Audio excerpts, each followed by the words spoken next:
Hi, thank you for coming back. It may be a little noisy in the background. It's spring break, but I didn't want you guys to wait any longer for the first business video.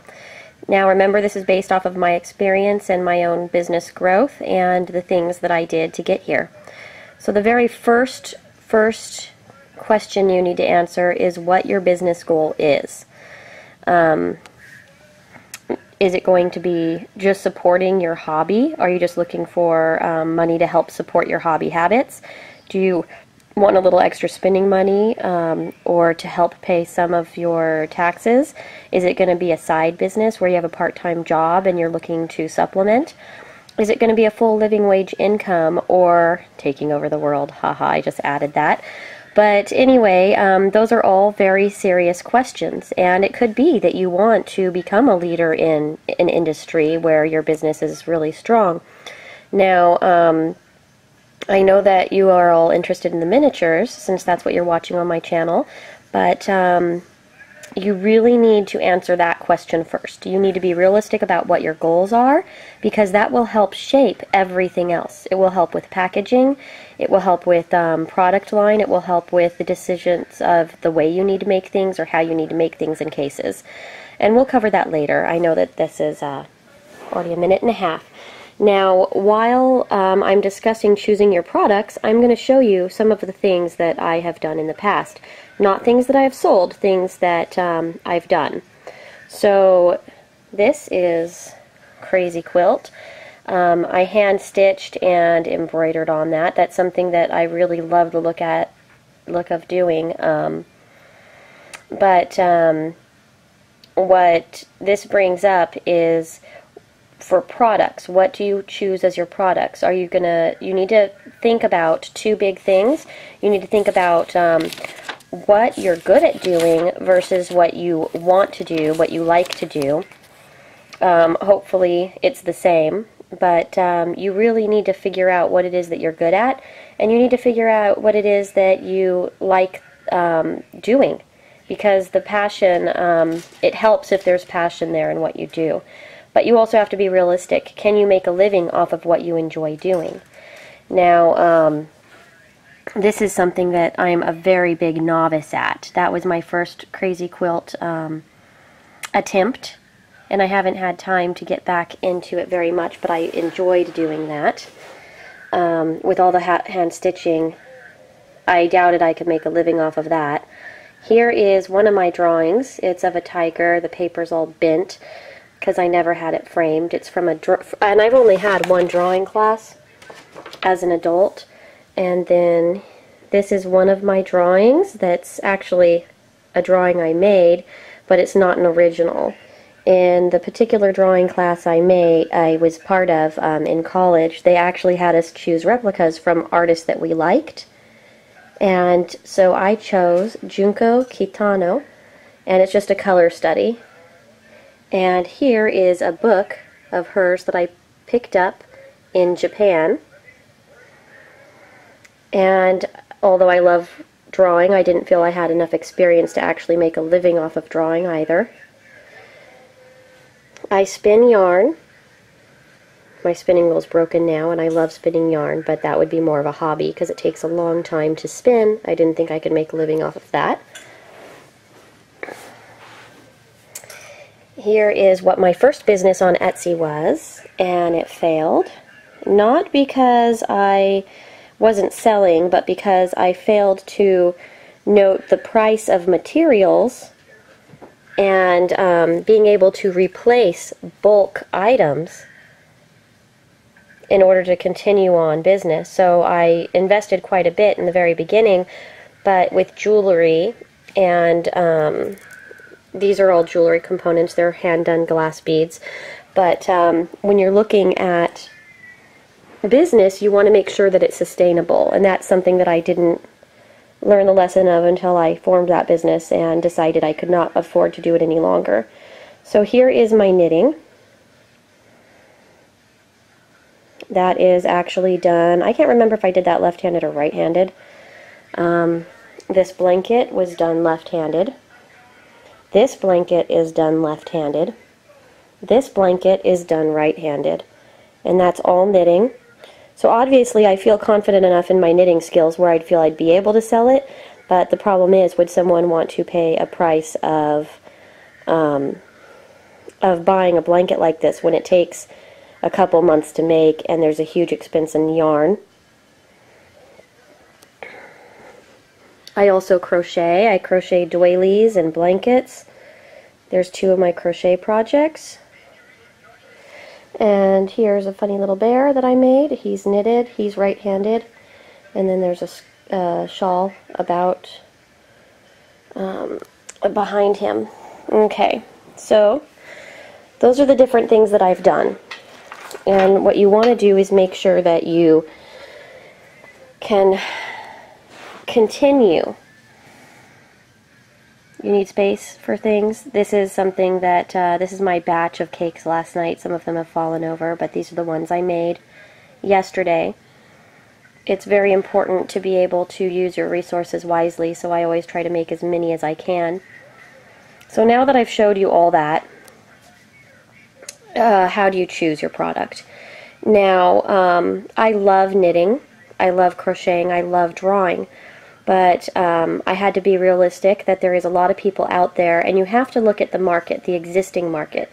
You have to do a little bit of research on the types of items you're selling, and you have to look at what's out there already, what people are paying for, and you have to decide what makes yours different or better or unique where people would buy yours rather than someone else's. You also need to think about sustainability. Like I said, are you going to be able to afford to produce more if you don't sell that first item? Because as many people think going into business and selling online, if you put it up online, someone will buy it. And that is not always the case. It's one of the hardest things you'll learn is just getting people to notice that you exist as a business is really, really hard. And we'll cover that. But this is the first things that you need to consider. You need to consider what you enjoy doing, what you think you're really good at, and then you can decide what it is you want to sell. Now, it's helpful if you're doing what you're good at, and it's helpful that you're doing what you enjoy doing. But if you really love what it is that you're doing, you're going to be getting better because you're going to be wanting to do more and more of it. So basically, my first business sale failed, like I told you. And it wasn't a huge failure as far as I learned a lot from it. And I wasn't out a ton of money from it, but I just couldn't afford to replace all the sterling silver and all the components in bulk, which you need to buy them in bulk in order to remain competitive in most cases. And so if you don't know what these are stitch markers, and they're used in knitting. And I did sell stitch markers. I actually my old shop is underneath my new shop. Etsy will let you change your business name once, I believe. I changed mine from Kleena, which was a previous business idea, and my stitch markers.